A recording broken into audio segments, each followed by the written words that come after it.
Hey everyone, and welcome. Today, we're jumping into a truly incredible text, the Yoga Charabhumi Shastra.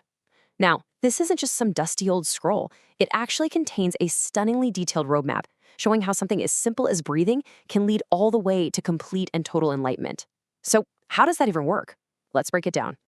I know, it sounds like a pretty wild claim, right?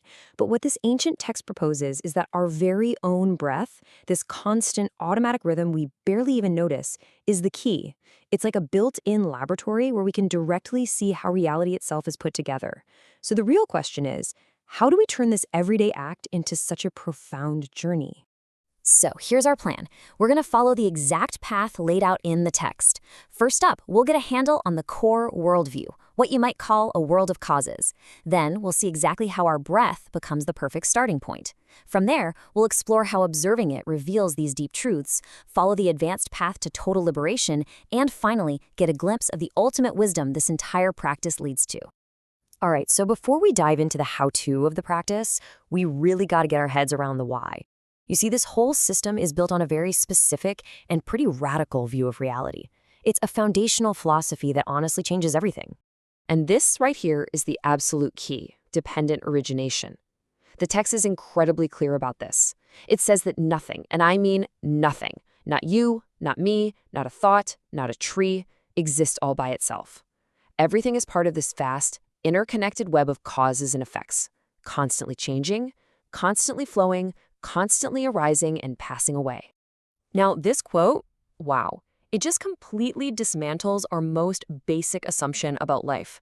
We walk around thinking, I am doing this, or I am feeling that. But the text says, nope, there's just a process. One phenomenon leads to another phenomenon. It's just a seamless flow of causes and results, with no solid, permanent doer sitting in the middle pulling the strings.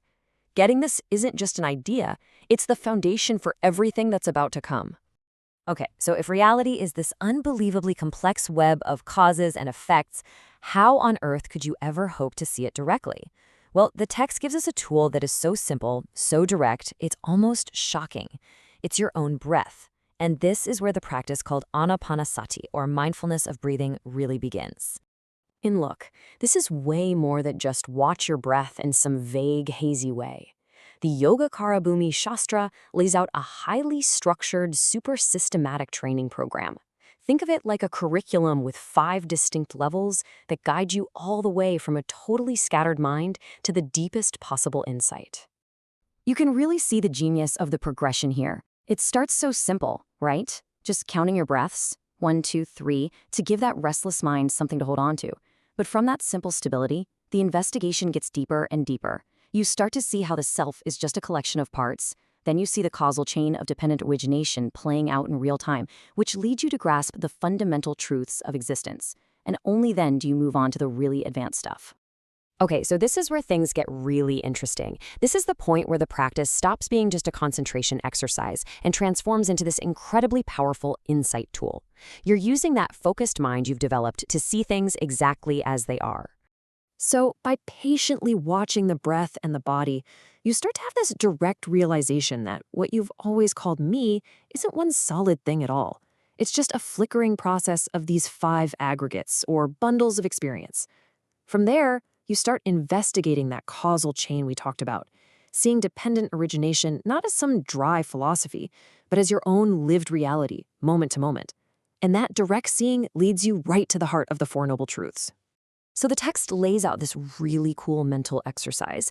It's like you become a detective investigating the mystery of your own existence. With a calm, focused mind, you start to trace the causes of your own breath backward. And the first question is very, very simple. What is this breath leaning on?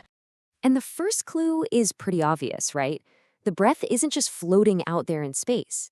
It needs a physical body to happen in, and it needs a mind to be aware of it. These are its most immediate supports. Simple enough. Okay, but what's holding that body and mind together? What's animating the whole show? The text points to something it calls the life faculty. You can kind of think of it as the basic vital energy, the spark that keeps the entire system switched on. And where does that life force even come from? It's not just random. The text says it arises from the sheer momentum of prior actions. Basically, the entire history of karmic causes and conditions that have propelled you into this very moment, this very existence. And here we go. We trace it all the way back to the ultimate source. Why do we keep performing actions that spin this whole wheel of existence? The text says it's because of ignorance, a deep, fundamental misunderstanding of how things really are. We don't see dependent origination, so we act like there's a solid, separate self that needs to be protected and promoted. And that very misunderstanding is what kicks off the entire chain reaction, all the way down to the single, simple breath you're taking right now. So once you've really stabilized these foundational insights, once you see the causal chain for yourself, then you're ready for the final leg of the journey. The 16 Supreme Practices are like the graduate level course, an incredibly precise map for purifying the mind and bringing this whole process to its final fruition. The first 4 practices are all about getting super grounded in your own body. This is a real process of refinement. You're not just vaguely aware of the breath anymore, you're noticing its texture, its length, feeling how each breath sends ripples through the entire body, and then learning how to gently soothe and calm any physical tension you find.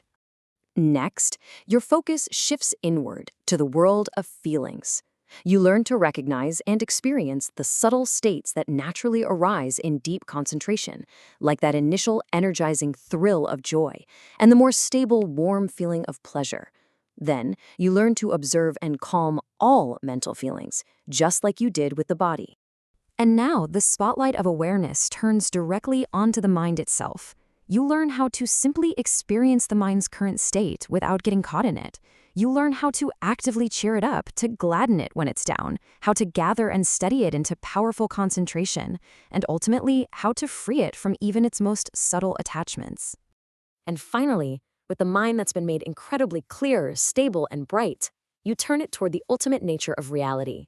You systematically contemplate how everything is impermanent, you watch things fade away, you experience their cessation directly, and you learn to completely let go, to relinquish all clinging. This is where you directly tackle that root ignorance we found earlier, and you pull it out once and for all.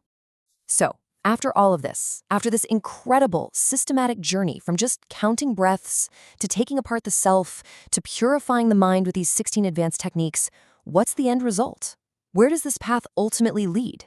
The text gives an answer that is just breathtakingly clear and final. You become an arhat, a fully awakened being. All the defilements, the greed, the hatred, the confusion that cloud the mind, are just gone, completely exhausted. And then comes this incredible statement. Hereafter, there is nothing more to be done. The job is finished. The struggle is over.